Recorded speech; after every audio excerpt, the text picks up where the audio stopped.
दोस्तों इस वीडियो में मैं एएसएम लिस्ट का अपडेट दूंगा। एएसएम लिस्ट क्या है? एडिशनल सर्वेलेंस मेजर्स जो सेबी ने लगाया है पर्टिकुलर स्टॉक्स पे जिनका मूवमेंट बहुत ही अनएक्सपेक्टेड हुआ है। ये डाउट पैदा करता है कि ये मूवमेंट कहीं कोई मैनिपुलेट तो नहीं कर रहा। तो इसके लिए क्या करता है सेबी, इनको पर्टिकुलर स्टेज में डाल देता है। एक बार सेबी ने अगर स्टॉक को एएसएम लिस्ट में डाल दिया तो उस स्टॉक पे काफ़ी रिस्ट्रिक्शन लग जाती है। रिस्ट्रिक्शन मतलब कि वो स्टॉक की मूवमेंट सर्किट में डाल दिया था कि 5% का सर्किट लगेगा या 10% का लगेगा या 15 का या 20 का लगेगा, डिपेंडिंग ऑन कि वो कौन से स्टेज में गया है। पहले देखते हैं कि कौन कौन से स्टॉक किस किस लिस्ट में है। तो ये मेरे पास पूरी एएसएम लिस्ट है जो मैंने एनएससी की वेबसाइट से डाउनलोड करी है। आप भी जाके एनएससी की वेबसाइट से डाउनलोड कर सकते हैं। तो आप यहाँ पे देखें कि एएसएम बेसिक इसका डेफिनेशन मैंने नोट किया हुआ है कि जो मार्केट की मैनिपुलेशन होती है कि कुछ स्टॉक्स में, जैसे अगर उसका मार्केट कैप कम है तो उस स्टॉक में क्या है कि कुछ पर्टिकुलर लोग ही उस स्टॉक को मूव करवा सकते हैं। तो उस मूवमेंट की जो मैनिपुलेशन है उसको रोकने के लिए जो सेबी क्या करता है, उन पर्टिकुलर स्टॉक्स को एएसएम लिस्ट में डाल देता है ताकि कोई बाकी जो बड़ा लोग उसको मैनिपुलेट ना कर सके और रिटेलर्स इससे थोड़ा सा बच सके। तो सबसे पहले देखते हैं अदानी के जो स्टॉक्स आप देख रहे होंगे कि इतना हाई लगाने के बाद लास्ट के 2-3 महीने में पूरा एएसएम लिस्ट में आ गए हुए हैं सारे, और सारे के सारे स्टेज 4 में हैं। स्टेज 4 में आने के बाद क्या होता है कि स्टॉक पे 5% का सर्किट लग जाता है। ये देखें अदानी ग्रीन यहाँ पे स्टेज 4 में है, अदानी पावर स्टेज 4 में है, अदानी ट्रांसमिशन स्टेज 4 में है, और एंजल ब्रोकिंग यहाँ पे स्टेज 1 में है। ATGL this is Adani total gas limited, ये भी स्टेज 4 में। ये मेरे पास ऐसा नहीं है कि स्टेज 4 में आने के बाद सब कुछ खत्म हो जाएगा। ये स्टॉक अभी भी मैं होल्ड करता हूँ। अदानी गैस भी है मेरे पास और अदानी पावर भी है। प्रॉब्लम आएगा कि अगर स्टॉक लॉन्ग टर्म स्टेज 4 में चला जाएगा तो वो भी अगर स्टॉक का फंडामेंटल्स बहुत स्ट्रॉन्ग है तो उसमें भी डरने की जरूरत नहीं है। बट हाँ, 3 महीने के लिए वो स्टेज 4 में रहेगा, मतलब 90 डेज का टाइम पीरियड है कि वो स्टेज 4 में ही रहेगा। तो उसमें क्या होगा, बहुत सारा रिस्ट्रिक्शन लग जाएगा फिर कि इंट्राडे जो ट्रेडिंग होगा वो सिर्फ 5% का सर्किट में चला जाएगा, और जो आपको ट्रेड करना होगा उसमें आपको 100% मार्जिन चाहिए। अगर आपके पास पूरा जैसे 1 लाख के आपको शेयर चाहिए तो अगर 1 लाख रुपए आपके है तो तभी आप शेयर ले पाएंगे इसमें। उसमें क्या है कि आप सेम डे को शेयर सेल नहीं कर पाएंगे। जैसे आपने आज खरीदे तो आपके जो शेयर में अकाउंट होंगे वो T+3 दिन के बाद आएंगे। जैसे आज लिए तो जैसे थर्सडे या फ्राइडे, मंडे, ट्यूसडे, तो ट्यूसडे को आप उस शेयर को सेल कर पाएंगे। तो ये ट्रेडर के लिए एक तरह से नेगेटिव है। बट हाँ, जो एग्जिस्टिंग अगर कोई as a long term invest कर रहा है उसके लिए आई थिंक ये एक अपॉर्चुनिटी भी है कि जो अच्छे स्टॉक्स हैं, जो अच्छा है फंडामेंटल्स जिसके अच्छे हैं, अगर वो स्टेज 4 में आ गए हैं तो उसका काफ़ी करेक्शन आपको मिल जाएगा। तो अगर वो बेटर है कि आप ऐसे स्टॉक ढूंढें जो फंडामेंटली अच्छे हैं और स्टेज 4 में है, बट धीरे धीरे वो स्टेज 3 में जाएंगे, फिर स्टेज 2 में जाएंगे, फिर स्टेज 1 में जाएंगे। एक बार स्टेज 1 में आ गए स्टॉक तो उसके बाद वो वहाँ से निकलने का उसके चांसेस बहुत ईजिली बन जाएगा। तो आप ये अपॉर्चुनिटी ढूंढे कि कौन कौन से स्टॉक जो अभी स्टेज 4 में है जो आपको चांसेस दे रहे हैं बाई करने का। जैसे एक मैं शेयर का नाम बता सकता हूँ, जैसे अभी CDSL है, एक काफी करेक्ट हो चुका है, 1600 के लेवल से 1200 के लेवल पे आ गया है। तो ये अभी भी स्टेज 4 में है 90 डेज के लिए। तो आई थिंक 1-1.5 महीना हो गया और 1-1.5 महीना और बाकी है। ये मेरे पास एक डॉक्यूमेंट है जो एडिशनल सर्वेलेंस मेजर का है। ये भी एनएससी की वेबसाइट से मैंने डाउनलोड किया था। इसमें पूरा का पूरा बताया गया है कि कौन से स्टॉक को क्यों एएसएम लिस्ट में डाला गया है और उसका एग्जिट क्राइटेरिया क्या होगा और कितने दिन तक ये स्टॉक एएसएम लिस्ट में रह सकता है, कि कितना उसका अपर सर्किट है, कितना उसका लोअर सर्किट है। ये पूरा का पूरा उसका प्राइस बैंड भी बताया गया है यहाँ पे।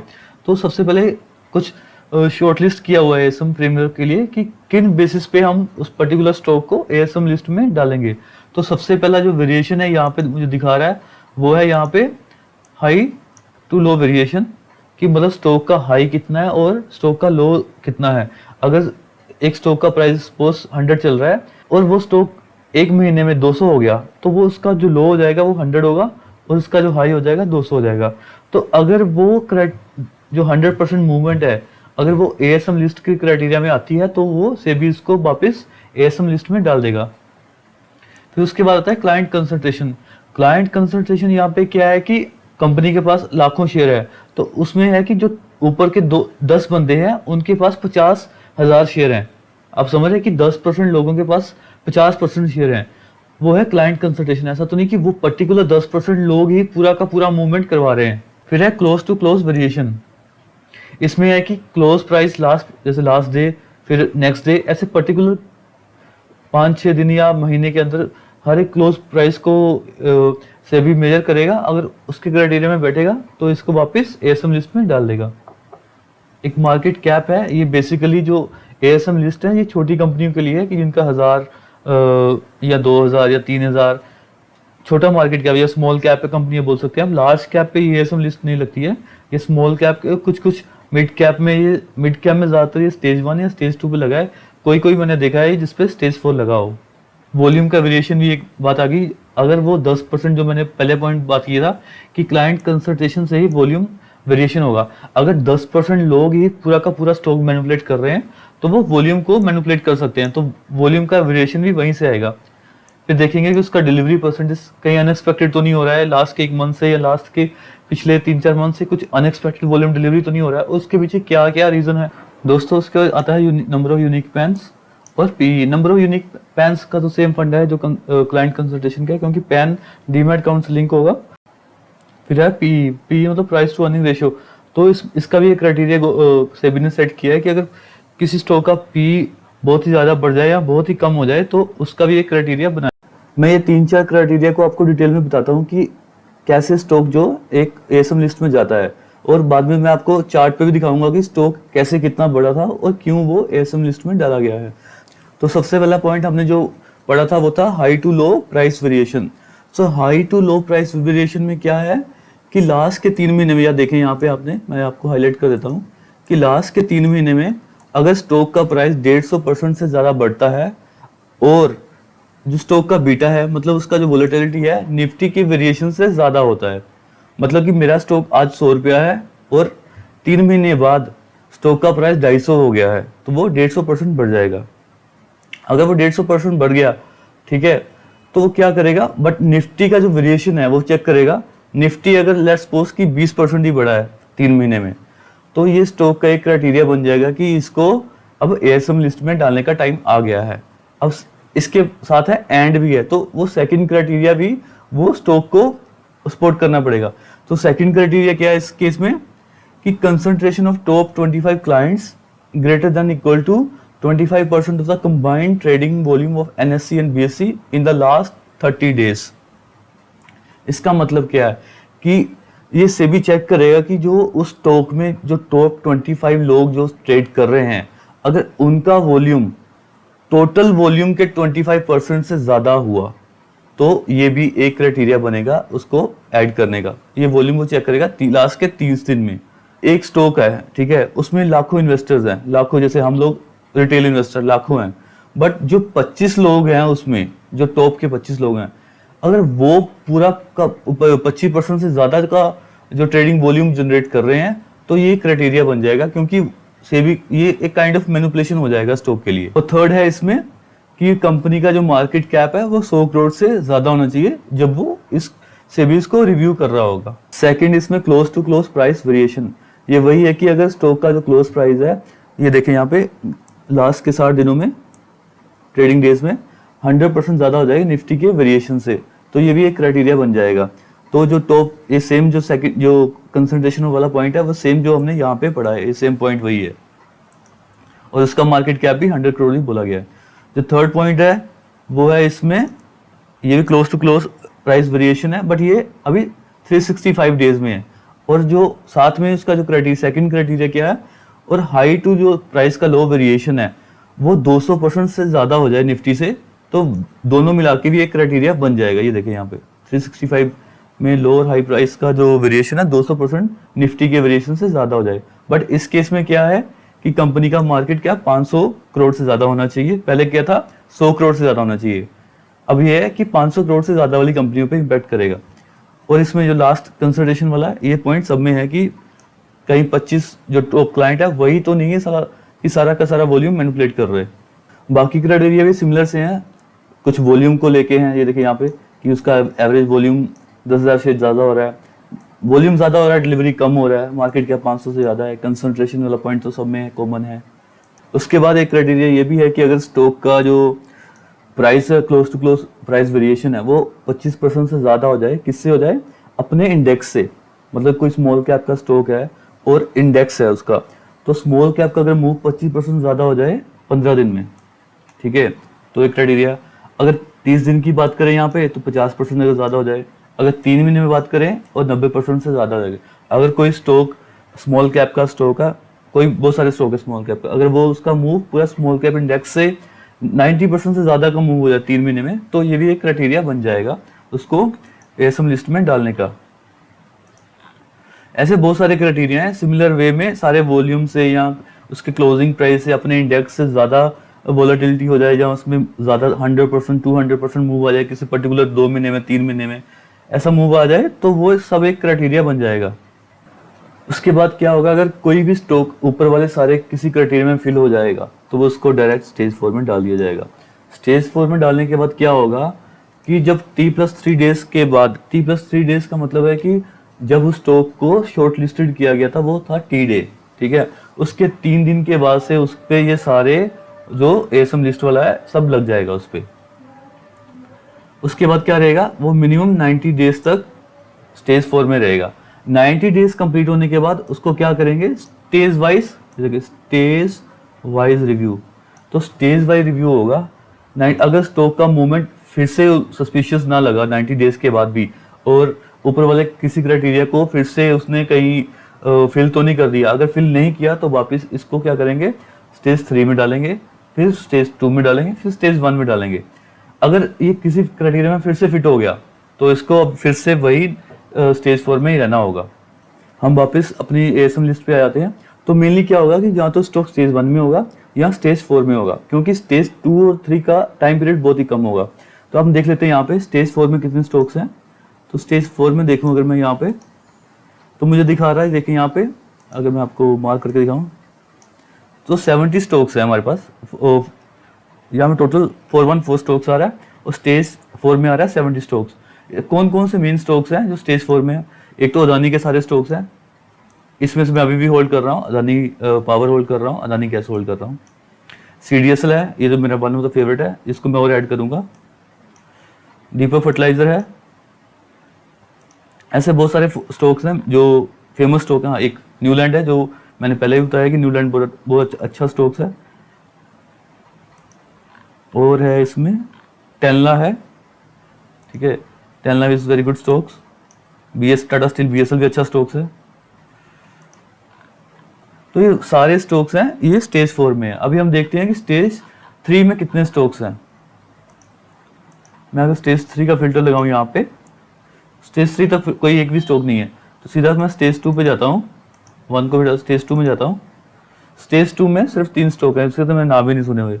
संगम माइंड, आई डोंट नो कि कौन कौन से स्टॉक्स हैं ये, पर इन पे क्या है कि इन पे फिल्टर 5% का ही होता है सर्किट, बट ये धीरे धीरे अब स्टेज 1 में आएंगे तो वापस इन पे 20% का फिर सर्किट लग जाएगा, तो फिर वापस इनको स्टेज 1 में आने के बाद मूव करवा देंगे नॉर्मल ट्रेडिंग के लिए। तो मेन अब स्टॉक्स होंगे स्टेज 1 में। मैं फिल्टर लगा देता हूँ यहाँ पे स्टेज 1 का।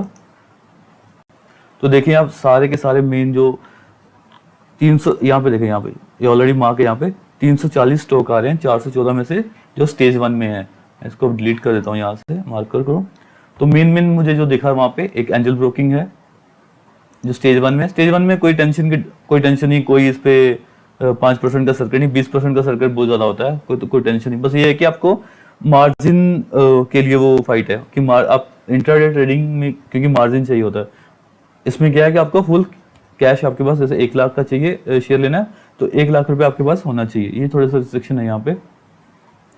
नेक्स्ट मुझे कोई अगर अच्छा बहुत सारे हैं बट मैं अभी देख नहीं पा रहा हूँ कि कौन कौन से स्टॉक है। BSE जो है एक ऑलरेडी यहाँ पे मार्कर है, BSE भी स्टेज 1 में है, तो कोई टेंशन नहीं है। BSE is also very good fundamental company. इतना IPO लिस्ट हो रहा है, इतना नया इंडिया का जो ग्रोथ स्टोरी है, अभी बहुत सारा कंपनी और लिस्ट होना है। ये सब बेनिफिट जो है जो BSE को ही मिलने वाला है।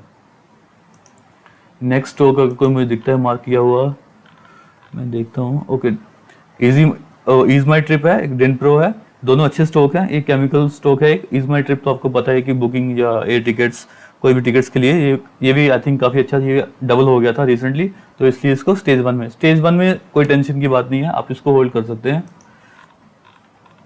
हैप्पीएस्ट माइंड, इसका तो क्या ही कहना भाई, हैप्पीएस्ट माइंड तो मेरा फेवरेट स्टॉक है। ये मेरे पास 325 के लेवल से पड़ा हुआ अभी तक। तो हैप्पीस्ट माइंड जैसे ही स्टेज 1 से भी निकलेगा तो इसमें ज़्यादा फ्रेशियस मूव आएगा, बट ये टेंशन होता है कि स्टेज 1 में कहीं वापस कहीं वॉल्यूम ऐसा ना हो जाए कि वापस इसको दूसरी स्टेज में डालना पड़ जाए। हाइकल है एक, हाइकल भी मेरे पोर्टफोलियो का हिस्सा है। इंटेलेक्ट डिज़ाइन भी है मेरे पास, थोड़े से शेयर हैं, इतने नहीं है पर थोड़े से शेयर हैं, बट इंटेलेक्ट डिज़ाइन भी बहुत ही अच्छी आईटी कंपनी है। जुबिलेंट इंडस्ट्री का रिजल्ट बहुत अच्छा आया था, तो ये आई थिंक 150 गुना बढ़ गया था एक डेढ़ महीने में, तो इसको वापस स्टेज 1 में डाला है, बट ये स्टेज 1 में कोई टेंशन नहीं है अभी। KPIT टेक भी बहुत बढ़िया था, इसलिए इसको स्टेज 1 में रखा हुआ है। ये मैंने बस वही स्टॉक गया हूँ जो स्टेज 1 में है, और जो अच्छे स्टॉक्स है मैंने मार्क किए हैं वो अच्छे स्टॉक्स हैं। एक है मास्टेक, बहुत ही अच्छी आईटी कंपनी है। तो इन सब स्टॉक को आपको नहीं निकालना है, इसको अपने अपने पोर्टफोलियो में होल्ड करते रहना है। दोस्तों फटाफट एक दो चार्ट देख लेते हैं, वीडियो नहीं तो बहुत लंबा हो जाएगा। तो सबसे पहले मैं देख रहा हूँ CDSL का जो 1 साल का मूव है, यहाँ पे देखो मैं अगस्त में यहाँ पे लूँ अगर, तो ये राउंड 300 के राउंड ट्रेड करता था कभी। यहाँ पे देखिए, यहाँ पे अगस्त पर चेक करें, ये देखिए यहाँ पे, तो 300 से ये तो 1580 लगा के आया था, तो 5-6 गुना बढ़ गया है। ठीक है, तो यहाँ पे थोड़ा सा भी अभी अब यहाँ पे जब इसको ASM लिस्ट में डाला गया तो तब से थोड़ा सा करेक्शन इसमें आता जा रहा है, बट अभी जो स्टॉक्स है मेरे ख्याल से अभी परफेक्टली प्लेस्ड है। इसने 20 डेमा का सपोर्ट तोड़ा है, 1-2 बार पहले भी तोड़ा है, बट इतना ऐसे नहीं तोड़ा था कभी, बिकॉज ऑफ लिस्ट ओनली ये 20 डेमा का सपोर्ट टूटा है। बट अभी जो इसका जो 50 डेमा पे सपोर्ट है 1180 1190 के राउंड आ रहा है, ये इसका सपोर्ट मेरे ख्याल से नहीं टूटना चाहिए, और ये यहाँ पे आप उसको ऐड कर सकते हैं। यहाँ पे एक और स्टॉक मैं देखता हूँ इसका, अदानी गैस का। तो दोस्तों अदानी गैस का जो स्टॉक था ना, अदानी गैस ने, इसको मैं डिलीट करता हूँ यहाँ पे, अदानी गैस ने जो यहाँ पे ब्रेकआउट दिया वापस। ठीक है, बहुत दिनों से मैं देख रहा हूँ 930 के ऊपर क्लोज नहीं दे रहा था।